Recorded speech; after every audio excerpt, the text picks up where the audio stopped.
Wild boar is so exciting to hunt. There's nothing like it when you're sitting in a ground blind and the only thing between you and this massive destructive creature is a thin blind and your bow and an arrow. But it's a great feeling. And there's nothing quite like the taste either. When Dakota and I were down in the Everglades hunting these wild boar, we were really surprised at how remarkable the flavor was and frankly how clean these animals were. We're gonna do a double cut chop and we're gonna stuff it. So the one thing about pork is that it's so palatable and you can do so much with it. It does love sweetness. So I'm gonna do sauteed apples with it. This is something that's good for year round, but I'm telling you on a cold night or when you need some really, really good home cooked food, a chop is just the ticket. So I'm gonna start by preparing the stuffing. I'm gonna make a fine dice of onion, garlic, and rosemary. Pair that with some panko breadcrumbs, and we'll cool that down. It's really important to make sure to cool the stuffing before it goes in the pork. So let's get started with the stuffing. Take the tip of the onion off, then turn it around, remove the root tip. Don't take off too much so that the onion stays together. Turn it flat, slice right through, and then remove one layer or maybe two layers. When you do, it'll depend on how fresh the onion is. Make sure that that film is off because it's a little slippery and makes it difficult to cut. Then passing your knife through, make sure your fingers are tucked back. The motion is gonna be a slicing, not pushing down, but passing through, just like this. What I want is a nice fine dice, and in order to do that, I wanna make sure that they're uniform in size, and then turn sideways, slice through very carefully. And then the last cut is just simply slicing through. You can see how nice and uniform that dice is. That'll be sure to give you a nice textured stuffing. Fennel has the fragrance of black licorice or anise, and it'll make a really nice complement to this stuffing. The first thing that you have to do with fennel is to slice it in half. Now fennel has a core that is really not pleasant to eat, so that core has to be removed. Just simply take your knife, slice down one side, then slice down the other, and as you do, you'll reveal that core. So that core is removed. You can see those beautiful layers there now. I want a really fine dice. So what I'm gonna do is I'll start by slicing, just like this, and then I'll turn it in the opposite direction and dice. This way all the pieces that go into the stuffing are the same size, they'll cook the same, and they'll be the same texture as well. Fresh rosemary is so incredibly potent and a little goes a long way, but it's pretty tough. It's a perennial, but it's almost an evergreen. So one of the things you have to do when you're going to consume it. So if I was just gonna use a sprig of this to flavor the oil, I could put the whole thing in and remove the whole thing. But if I'm going to actually put it in a stuffing, I wanna make sure to get it fine. So I'm stripping off 2 sprigs worth, and I just put it in a little pile and then gently begin to cut. I wanna make sure I get it good and fine. Now I'm gonna work this one direction, okay?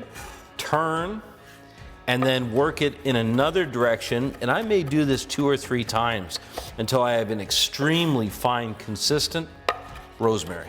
When you start the stuffing, make sure that your pan is hot and put a couple knobs of butter in, 2 or 3 will be just fine.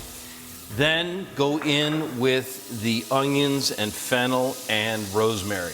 Now, prepare to have people come running into the kitchen because the smell of this is going to be just incredible. Saute this until it's nicely browned, slightly translucent, and then get it chilled right away so that we can use it for stuffing.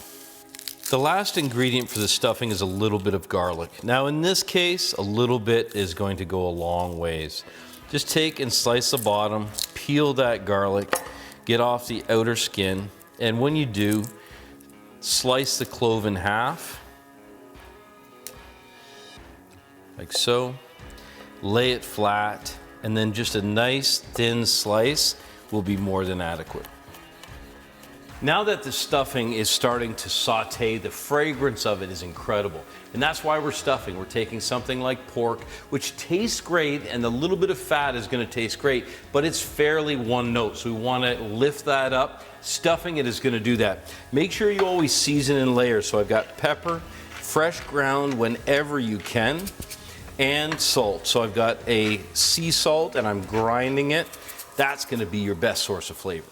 When it comes to sweetness, the Golden Delicious are probably my favorite. You can use a lot of different varieties of apples. As a matter of fact, you can use any. Fuji, Macintosh, there's a few that I wouldn't use. Probably Red Delicious would be a bad one. One I had as a kid all the time was Mutsu. They're giant, but are they ever good for cooking? You can decide based on how fresh the apple is, whether you want to leave the skin on or not. But the most important thing is just to get it divided into eighths and then get it sauteing in the pan. So what I'm gonna do is slice it in half again, and then all I'll do, rather than fussing with it, I'm just literally gonna cut a straight line down. That gives me something to lie it down on. One, and I'll have a look at that. Is that about the right size? Or if I want a little smaller, divide it again. The nice thing is I'm always working with that flat edge, so it's very safe and very easy to cut. After about 10 minutes, and that seems to be kind of the timing, this is almost ready. You can see really nice color developed. I've got caramelization in the pan, and now it's time to go in with the breadcrumbs. So I'm gonna put about a cup of breadcrumbs, and what the breadcrumbs do is they soak up all that beautiful flavored oil. Anything that's come out of the pan is now gonna be locked into the breadcrumbs. This is something, I'm turning the heat off now. I'm gonna get these out of the cast iron, into a cold pan, and then into the refrigerator. It's gotta be cooled to below 4 degrees Celsius or 40 degrees Fahrenheit. Now, using the same pan for simplicity, a couple knobs of butter in, and you can see the pan is already smoking hot. Make sure to get the apples in right away, but this is what I want to use the rosemary for. This is where you can put a full sprig in, it'll flavor the butter, be subtle, and then I'll take that out when it comes time to serve. I'm going to saute these until they're golden brown and then deglaze with some Calvados, or in this case, I'm going to use bourbon. Now it's time to slice the little pockets inside these double cut chops. First thing I want to do is make sure to put a good edge on my knife. Make sure you have a good thin knife, doesn't have to be a big knife. Now what you do when you sharpen is just imagine an old school matchbook. That's the angle between the knife and the honing steel. Doing that on both sides, whether you do it towards yourself or on the board. Make sure to get a good edge and check that edge just by running your finger across the blade. Not down the blade obviously, but across. Now, here comes the safety technique. So take your chop, lay it down on the board. You've got the inside and the outside. Pressing with your, not like this with your fingers down, but with your fingers up. And all you want to do is slice a nice little pocket right inside, halfway through. Make sure it's plenty big. Want to make sure we reach all the way in there to get as much stuffing as possible. That will be perfect for stuffing. Now, this is something that's very cool. So you saw when we stripped off that rosemary, what I did is I left that tip end, and this is actually quite firm as a toothpick. All I'm going to do is just take the edge, put a little bit of a 45 on it, and that'll make it just sharp enough to use as a skewer. With the stuffing completely chilled, it's ready to go in. I want to hit this with a little bit of salt and pepper inside the cavity first. So make sure to season at all levels. Not too much, but if you don't season this, it's quite a thick piece of meat. Then, using a spoon, I'll just press that into the cavity. You can see how beautiful that looks. Put a couple big heaping tablespoons inside each one. Then I'm going to use the rosemary to skewer that shut. So let's just finish this up right now. Look at that, doesn't that look beautiful? We'll close that up, take the rosemary, and you don't need to weave it through, but one press all the way through, and you can see it comes through, and draw it tight, and that will hold that together on the grill. It's time for the chops to go on, and I've chosen a grill pan. I want to get that really nice sear and grill marks on the chops, but I've also got a pan that can go in the oven. So once I grease this up with a little bit of canola oil and then brush it, Because this pan is oven safe, it allows me to finish it in the oven where the heat will be more well-rounded and will give me even cooking. Now, a little bit of salt and pepper on the outside as well. And I'll make sure to put presentation side down first and then season the other side as well. So these are going on. Press them firmly and then season the second side. When you're using a grill pan, make sure not to overcrowd the pan. A pan this size could take about 4 chops. Once you have nice coloration, turn it over. Look at that. You can see how beautiful that is. Make sure you press it down firm. Once it's turned, this can go into the oven.